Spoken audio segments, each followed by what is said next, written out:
Đây lần cuối mình sắp về nhà rồi. Tình cờ gặp được cây này. Có hoa lan phi điệp. Anh đang treo bên kia đấy, phi điệp này. Đấy, phi điệp đang đứng đây. Này này.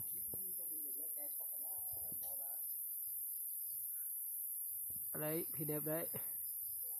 Anh ta đang hái. Hái từ từ thôi.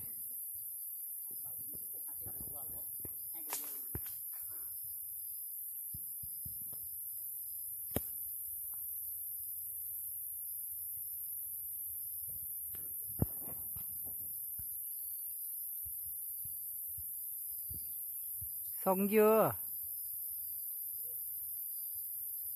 Có đúng giặc phi điệp không? Anh ta nói là đúng chính xác luôn. 100% chúng tôi đã sắp về nhà rồi. Tình cờ gặp được bông hoa trên cây này.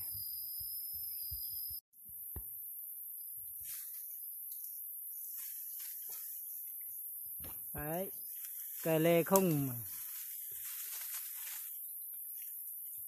Chuồng khó chuồng. To bằng đinh thi luôn.